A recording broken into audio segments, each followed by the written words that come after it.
Even والوں کے ساتھ میری پوڈ کاسٹ ہوئی, اسے آؤٹ آف کانٹیکسٹ ایک اینکر نے سائل ادیم کے سامنے رکھا کہ انجینئر صاحب کہتے ہیں ملک چھوڑ دینا چاہیے. میں یہ بات کر رہا تھا, میں یہ کہہ رہا تھا جس ملک کے اندر نوکریاں نہیں ہیں, جو بندے باہر جا سکتے ہیں باہر جا کے جابس کریں, ملک میں ریمیٹنس بھیجیں. اب یہ بات ہی بالکل آنے کی ڈگری ہے. پہلے مولوی آؤٹ آف کانٹیکسٹ میرے کلپ کاٹتے تھے, اب یہ سو کالڈ موٹیویشنل اسپیکرز اور مولویوں کے فرنٹ مین, ٹھیک ہے, یہ آ کے اگر آؤٹ آف کانٹیکسٹ میرے ساتھ باتیں کریں گے تو میں آڑے ہاتھوں ان کو لوں گا کہ یار میں یہ بات کر رہا ہوں, آپ اپنا لقمہ میرے منہ میں کیوں ڈال رہے ہیں؟ میں نے تو ایسی کو بات ہی نہیں کیا, اور میں نے جو بات کرنی تھی وہ کی, آپ کے ساتھ پوڈ کاسٹ ریکارڈ کی.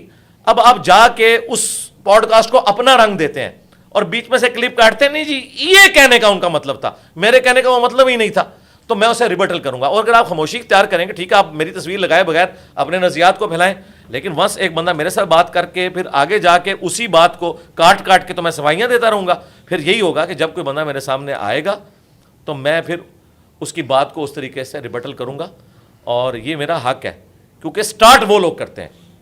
میں نے تو مولویوں کو نہیں کبھی چھوڑا کہ آؤٹ آف کانٹیکسٹ کیوں چیزیں کاٹتے ہو, ایسی بات ہی نہیں ہے, اور ہر دفعہ غلط بات نکلتی ہے. ان ساری چیزوں کے بعد اگر کوئی اس طریقے سے میری بات کو یعنی آؤٹ آف کانٹیکسٹ کوٹ کرے گا تو میں اسے آڑے. آپ ایک بڑے انفلوئنسر ہیں, کروڑوں کے تعداد میں لوگ آپ کو سنتے ہیں, تو آپ کے کسی خیال کے اوپر, تھاٹ کے اوپر اپنی رائے دینے کا حق تو سب کو ہے. اگر انہوں نے کوئی رائے دی ہے تو اس میں کیا میرے بھائی رائے ہے, رائے دینے کون کہتا ہے رائے دے؟ جی, رائے دینے سے کس نے منع کیا؟ لیکن ایک چیز میں نے نہیں کہی ہے. نہیں, آپ بڑا سخت آپ نے لوگوں ان کے بارے میں اختیار کیا. میرے بھائی جب کوئی میرے پہ جھوٹ باندھے گا تو جھوٹے کو تو 80 کوڑے پڑنے چاہیے. میں کوڑے ماروں؟ اب میں تو زبان سے اختلاف کرتا ہوں, حضرت عمر ہوں تو کوڑے لگوائیں. آپ مجھے بتائیں, ایون والے نے جو سوال کیا ہے, کیا میں نے یہ بات کی تھی کہ سارے لوگ ملک چھوڑ کے چلے جائیں؟ میں نے یہ کہا تھا کہ آپ کو یہاں جابز نہیں مل رہی, جن کے پاس اپرچونٹی ہے باہر کے ملک جائیں, وہاں جا کے جاب کریں جہاں آپ کی قدر ہے, بجائے ایک پی ایچ ڈی یہاں ڈیٹا انٹری آپریٹر 40,000 لے رہا ہے, باہر جا کے وہ 40 لاکھ کما سکتا ہے, ملک کو ریمیٹنس بھیجے تاکہ ملک کی اکانومی اٹھے. تو اس کو کیا اس کی تشریح ہو رہی ہے, کیا لوگ کہہ رہے ہیں؟ وہ کہہ رہے ہیں جی یہ تو وہ برین ڈرین, اس کے لیے ایک ٹرم یوز ہوتی ہے کہ یہ تو نکالنا چاہ رہا ہے, اور تم لوگ تو 25 کروڑ آبادی کو روٹی نہیں دے سکتے ہو, برین ڈرین کی باتیں کرتے ہو, ایک غریب ہو تو بدتمیز, نوکری ہی نہیں تم لوگوں کے پاس. اور یہ وہ بندہ بات کر رہا ہے جو ایک پڑھا لکھا بندہ ہے. آؤ فیکٹس اینڈ فگرز پہ مجھ سے بات کرو, اس طرح نہ کرو کہ بھئی آپ کہہ دو جی سکون تو قبر میں ہے, تو جاؤ تم قبروں میں کیوں نہیں جا کے لیٹتے ہو؟ خود تو تم جو ہے وہ کروڑوں کے محلات میں رہتے ہو, ہمیں کہتے ہو قبروں میں سکون ہے. ٹھیک ہے جی, تو اس میں آپ کا موقف یہ کہ جس کو مطلب اپرچونٹی ملی وہ باہر چلا جائے, اچھا جانا چاہیے. اس ملک کی اکانومی, ادھر انویسٹمنٹ بھائی کسی نے نہیں کرنی, یہاں سیکورٹی نہیں ہے.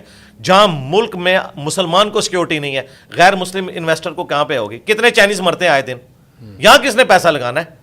تو جو لوگ باہر جا سکتے ہیں باہر کے ملکوں میں جائیں, وہاں سے ریمیٹنس اس ملک کو بھیجیں, یہاں کی اکانومی اٹھے. لیکن جو ڈیولپنگ کنٹریز ہیں ہمارے, اس پہ خیر الگ سے بات کرنے کی بات آ گئی, جو ڈیولپنگ کنٹریز ہیں, آپ چائنا اور جاپان کی اگر مثال لیں, تو جب ان کے اوپر کڑا وقت آیا تھا تو انہوں نے یہ تو نہیں کیا تھا اپنے یوتھ کو باہر بھیجنا شروع, اپنے پاؤں پہ کھڑے ہو گئے, ٹیکنالوجی روکیا. میں پڑھے نہیں, آپ سر مشورہ دے رہے ہیں کہ بھاہر چلے جائیں, آپ سر مشورہ دے رہے ہیں کہ باہر چلے جائیں, لیکن یہاں پہ رہ کے بھی تو بہت سارے کام اور محنت ہو سکتی ہے. کرانی بند کریں. خان صاحب آئے تھے نا, یہ کہانی ہے نا, تھیوری ہے نا. بات یہ کہ بات کر رہے ہیں اب چائنا اور جرمنی کی. کوئی ایک لیڈر آپ کی اس 75 سالوں میں پروڈیوس ہوا ہے؟ ایک بندے نے جرمنی کو ہٹلر کے بعد زمین سے آسمان پہ پہنچا دیا ہے. آپ پہلے وہ بندہ لے کے آئیں, پھر یہ بات کریں. اور پھر سب سے بڑی بات جو میں نے ایون والے پوڈ کاسٹ میں بھی کی تھی کہ آپ کے ملک کے ساتھ ایک مسئلہ لگا ہوا ہے, وہ مسئلہ آپ کا سب سے بڑا مسئلہ ہے.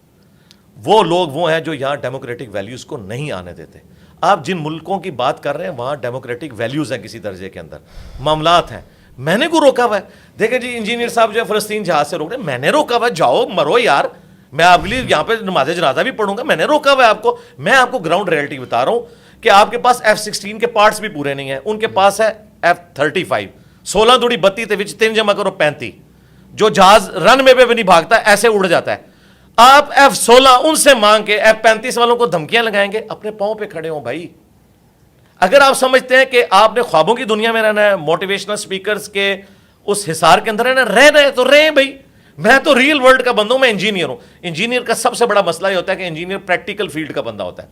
میں کیوں آ کے سارے مولویوں کو فرقوں کو ایک بندے نے پچھاڑ دیا؟ اتنے انجینئر دنیا نے پیدا کیے ہیں, جو ڈاکٹر اسرار نہیں کام کر سکے, جو مودودی صاحب نہیں کر سکے, بڑے بڑے لوگ آئے ان مولویوں کو نعت نہیں ڈال سکے. ایک انجینئر نے اس لیے ڈالی کہ وہ انجینئر ہے, اسے پتہ ہے میں پورا ورک کرتا ہوں اس کے اوپر, روٹ کاز انالیسس کرتا ہوں, اور پھر اس کے بعد میں آئیڈینٹیفائی کر لیتا ہوں پرابلم ایریا کیا ہے, اس کے اوپر پھر میں ورکنگ اپنی کرتا ہوں. تو یہاں پہ بھی میں کہہ رہا ہوں کہ اللہ کے بندوں, مجھے پتا ہے کہ آپ کے ملک کے اندر جابز نہیں ہیں, آپ کے جتنے انجینئرز بن رہے ہیں, ڈاکٹرز بن رہے ہیں, اس میں 1/10 کے لیے بھی جابز اویلیبل نہیں ہے. تو باقیوں کو کیا آپ نے بھوکا مارنا ہے, یا اگر ان کے پاس اپرچونٹی ہے تو باہر جا کے پڑھیں, صحیح فری لانسر بنے. میں نے یہ بات کی ہے, out of context career opportunity کے تناظر میں. لیکن ویسے اس میں اگر اوور آل ہم آپ سے سمجھنا چاہیں کہ شریعت کے مطابق کیا حکمات ہیں, دارالکفر اور دارالاسلام کی ایک بحث ہوتی ہے کہ دارالاسلام میں رہنا چاہیے یا وہاں جانا چاہیے, اگر جائیں بھی تو واپس آئیں. دارالاسلام تو وہ ہے نا جی جہاں آپ کو بجلی کا میٹر لگوانے کے لیے رشوت نہیں دینی پڑتی. آپ دارالکفر میں رہ رہے ہیں. پہلے جذباتی باتیں نہ کریں, علمی بات کریں. سر ٹرم بول رہا ہوں اس میں, ٹرم ہے نا, تو میں آپ کو بتا رہا ہوں ٹرم کے پیچھے کوئی روحانیت بھی ہے نا جی, کہ وہ ٹرم کس بنیاد پہ ڈیسائیڈ ہوئی ہے. اسلام کا گھر وہ ہے جہاں پہ آپ کو بجلی کے میٹر کے لیے بھی رشوت دینی پڑے, ٹھیک ہے, یا اسلام کا گھر وہ ہے کہ جہاں پاکستان سے جا کے بندہ محنت کرے تو ارب پتی بن سکتا ہے اور اس سے کوئی خطرہ نہیں ہے. اسلام کا گھر وہ ہے جہاں پہ ایک مسلمان دوسرے مسلمان سے ڈرے کہ میں نے اونچی آمین کی تو یہ مجھے دھکے مار کے مسجد سے باہر نکال دے گا. یا اسلام کا گھر وہ ہے کہ جہاں بھلے کوئی ہاتھ چھوڑ کے نماز پڑھے, ہاتھ باندھ کے نماز پڑھے, یورپ اور امریکہ میں کوئی ایسے دیکھ بھی نہیں سکتا, اس کو بھی ہراسمنٹ شمار ہوتا ہے. تو میرے ساتھ تو یہ بات کریں. تو آپ یہ کہیں کہ یہ پاکستان مسلمان ملک ہے اور وہ اسلامی ملک ہے, تو میرے خیال ہے مسلمان ملک میں رہنے سے بہتر آپ کسی اسلامی ملک میں رہیں.